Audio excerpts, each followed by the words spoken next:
মঙ্গলের পর বুধবার শেখ শাহজাহানকে কি সিবিআই হাতে পাবে এই প্রশ্ন যখন জোরালো হচ্ছিল দীর্ঘ টালবাহানার পর অবশেষে শেখ শাহজাহানকে হাতে পেল সিবিআই।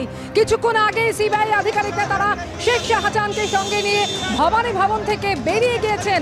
পার্থপ্রতিম ঘোষ আমাদের প্রতিনিধি সরাসরি রয়েছেন আমাদের সঙ্গে, অন্যদিকে আবির দত্ত আর এক প্রতিনিধি আমাদের সঙ্গে রয়েছেন। আবিরের কাছে প্রথমেই চলে আসবো।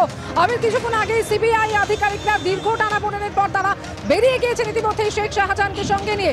গন্তব্য কোথায়? তারা কি এই মুহূর্তে নিজাম প্যালেসের দিকে এগোচ্ছেন?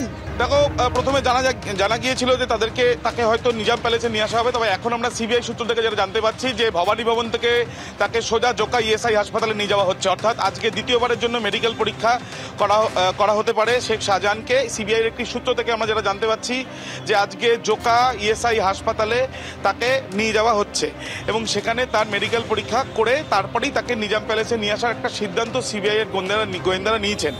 এবং যেমনটা তুমি দেখেছো যে আজকে কলকাতা হাইকোর্টে ডিভিশন বেঞ্চের নির্দেশের পর সিবিআই এর দল তারা ভবানী ভবন পৌঁছন এবং তারপরে তারা সিআইডির আধিকারিকদের সঙ্গে কথা বলেন এবং কথা বলার পর সিআইডির গোয়েন্দারা তারা কথা বলার পরে কেস ডকেট সেগুলো হস্তান্তরিত হওয়ার যে প্রক্রিয়া সে প্রক্রিয়া শুরু করেন এবং তার পরবর্তীকালে যেটা সিআইডি সূত্র থেকে জানানো হয়েছে যে যেহেতু রিমান্ডে থাকা একজন অ্যাকিউজড বা কাস্টাডিতে থাকা একজন অ্যাকিউজড, তাই তার হ্যান্ডওভারের প্রসেস হিসাবে তাকে মেডিকেল পরীক্ষা করিয়ে তাকে দিতে হবে এবং সেই জন্যই তারা সেটা করেছেন।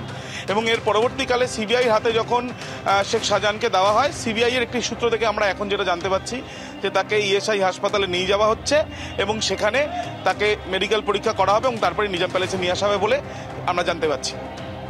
একেবারে অর্থাৎ জোকা ইএসআইতে নিয়ে যাওয়া হচ্ছে এই মুহূর্তে শেখ শাহজাহানকে এবং সিআইডির তরফ থেকে যেটা বলা হয়েছে সিবিআইকে, যেহেতু তিনি হেফাজতে থাকা একজন অভিযুক্ত সেই কারণে স্বাস্থ্য পরীক্ষার পরই তাকে সিবিআইয়ের হাতে তুলে দিতে পারবে সিআইডি এবং সেই মতোই তাকে হস্তান্তরের প্রক্রিয়া ইতিমধ্যে শেষ হয়েছে। কিছুক্ষণ আগেই সিবিআই অফিসাররা তারা শেখ শাহজাহানকে সঙ্গে নিয়ে জোকা ইএসআইয়ের দিকে রওনা হয়েছেন এমনই সূত্র মারফত এখনো পর্যন্ত খবর। এবং তারপর স্বাস্থ্য পরীক্ষার পর তাকে সেখান থেকে নিজাম প্যালেসে নিয়ে যাবেন সিবিআই অফিসাররা।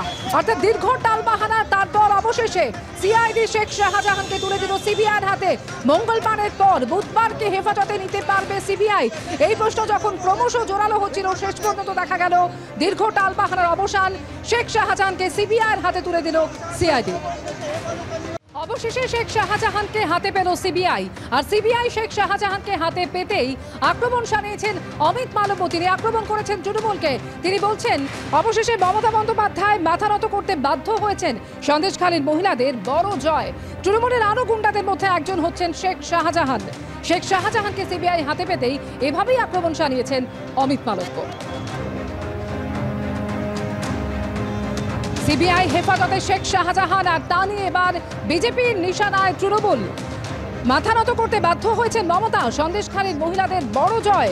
তৃণমূলের আরো গুন্ডাদের মধ্যে একজন শেখ শাহজাহান। শেখ শাহজাহানকে সিবিআই হাতে পেতেই আক্রমণ অমিত মালব্যর।